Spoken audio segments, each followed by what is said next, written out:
साथियों, RRB technician की जो वैकेंसी है उसके फॉर्म स्टार्ट हो चुके हैं। 2 से 3 दिन हो गए। आप लोग या तो फॉर्म फिल कर दिए होंगे या आप लोग फॉर्म भर देंगे अभी, क्योंकि अभी उसमें 17 27 28 दिन का समय और बाकी है फॉर्म फिल करने में। हम लोग इस वीडियो के अंदर आरआरबी टेक्नीशियन का पूरा एग्जाम पैटर्न और उसका सिलेबस, कौन कौन से टॉपिक हम लोगों को पढ़ने हैं, जहां से ज्यादा क्वेश्चन आते हैं, उनके बारे में हम लोग बात कर लेते हैं। ठीक है। तो आगे बढ़ने से पहले हम लोग जो कुछ इंपोर्टेंट डेट है और एज के जो क्राइटेरिया है उनको एक बार जो देख लेते हैं, क्योंकि इंपोर्टेंट डेट हम लोगों को याद रखनी ही पड़ेगी, क्योंकि ऐसा ना हो कि लास्ट डेट निकल जाए हम लोग फॉर्म फिल ना कर पाए। और एज का क्राइटेरिया भी पता होना बहुत जरूरी है। इंपोर्टेंट डेट की बात करेंगे, आप लोगों को पता है 30 तारीख से आप लोगों के फॉर्म जो है वो स्टार्ट हो चुके हैं और ये 29 जुलाई तक चलने वाले हैं। आप लोगों को लगभग 1 महीने का समय यहाँ पे फॉर्म फिल करने के लिए या 30 दिन का समय फॉर्म फिल करने के लिए दिया गया है।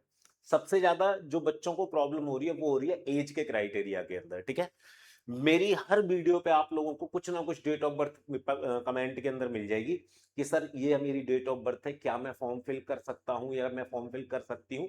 तो बेटे आप देख लीजिए एक बार। ठीक है ना।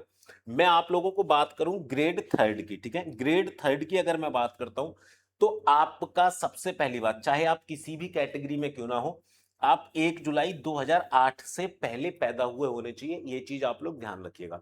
बाकी जनरल वाले और ईडब्ल्यूएस वाले जो कैंडिडेट है, यानी कि अनरिजर्व और ईडब्ल्यूएस वाले जो कैंडिडेट है, वो 2 जुलाई 1996 के बाद पैदा हुए होने चाहिए। ओबीसी के जो कैंडिडेट हैं वो 2 जुलाई 1993 के बाद पैदा हुए होने चाहिए।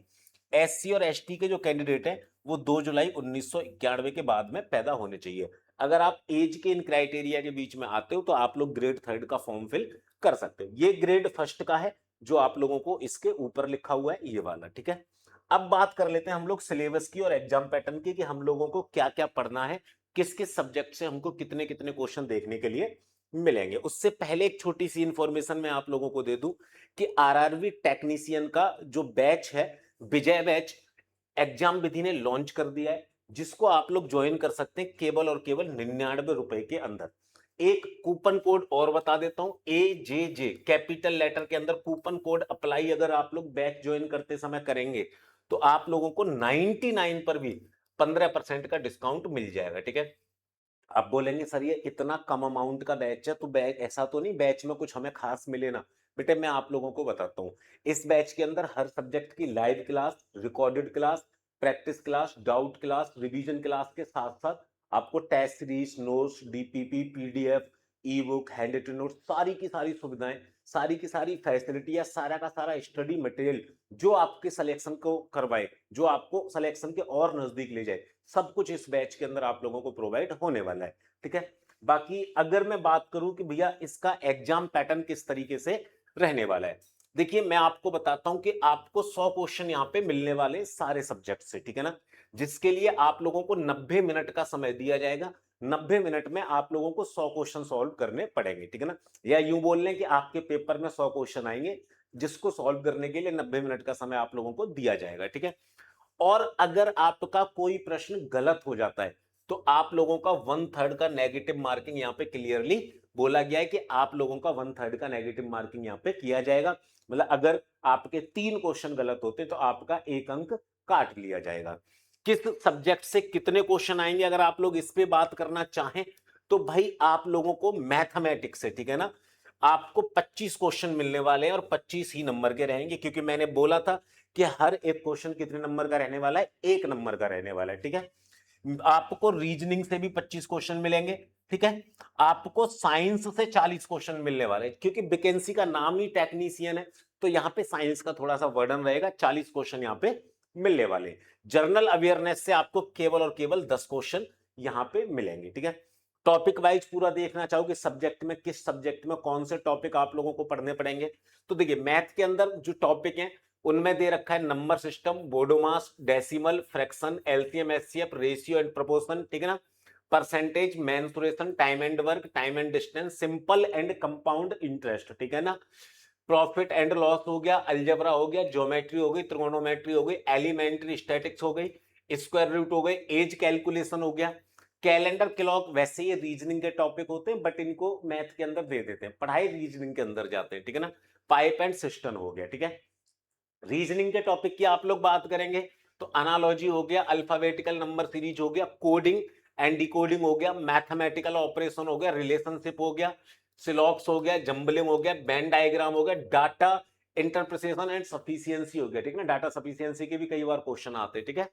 कंक्लूजन एंड डिसीजन मेकिंग हो गया, सिमिलरिटी एंड डिफरेंस हो गया, एनालिटिकल रीजनिंग हो गया, classification, direction, statement, argument and assumption हो गया, और ईटीसी। मैं आप लोगों को एक बात बता दूं, जब भी सिलेबस देता है कोई भी बोर्ड या कोई भी जब एग्जाम करवाया जाता है तो सिलेबस देने के बाद में ईटीसी लिख दिया जाता है।